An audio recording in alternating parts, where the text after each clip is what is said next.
200 தொகுதியின் வெல்வோம் சொன்ன திமுக தன்னுடைய தேர்தல் அறிக்கையில விவசாய கடன் தள்ளுபடி பேசவே இல்லை. அப்ப விவசாயிகளுக்கு கடன் இருக்குமா இல்லையாங்கிறது முன்னாள் விவசாயத்துறை அமைச்சருக்கு தெரியாது. திரு ஆதவர்ஜன் அவர்களே, விவசாயத்தோட கடன் குறித்து உங்களுக்கு தெரியுமா என்னன்னு தெரியல, நாங்க சொல்றோம், அதை கேட்டுக்கோங்க. ஆர்பிஐயோட நாம்ஸ் பத்தியும் தெரியும், அவங்க என்ன சட்டத்தை கொண்டு வந்தாங்கன்றது எங்களுக்கு தெரியும்.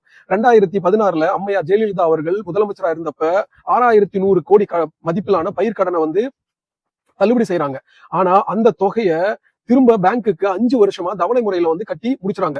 அதுக்கப்புறமா திரு எடப்பாடி பழனிசாமி அவர்களும் 12100 கோடி மதிப்பிலான பயிர்க்கடனை அறிவிச்சுட்டு அவரும் முற்றிலும் தோத்து போயிட்டாரு. அதுக்கப்புறம் கடைசியா ஆட்சிக்கு வந்த திரு முத்துவேல் கருணாநிதி ஸ்டாலின் அவர்களுடைய தலைமையில 4376 கோடியை முதல்ல கட்டிட்டு மீதி இருக்கக்கூடிய பணத்தை அதே 5 வருஷமா தவணை முறையில அதை கட்டி முடிக்கிறாங்க. 2025 நவம்பர் 28 ஆர்பிஐ மறுபடியும் ஒரு புது நாம்சம் ஒண்ணு எடுத்துட்டு வராங்க.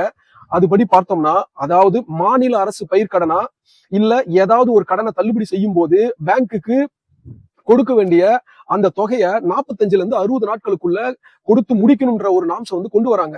இப்போ தாவேக அரசு அறிவிச்சிருக்கக்கூடிய இந்த பயிர்க்கடன் தள்ளுபடி இருக்கு இல்லையா, மொத்த தொகை கிட்டத்தட்ட 15000 கோடி வருது.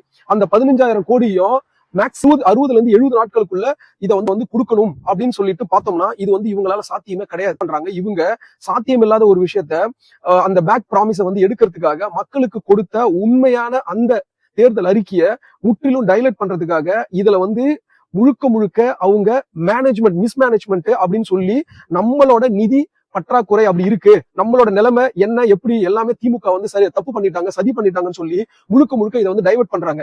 இப்போ தாவேகா காரவங்களுக்கு நான் கேட்கிறேன், இப்ப நான் சொன்ன புள்ளி விவரத்தின்படி உங்களுக்கு என்ன தோணுதுன்றதை முதல்ல நீங்க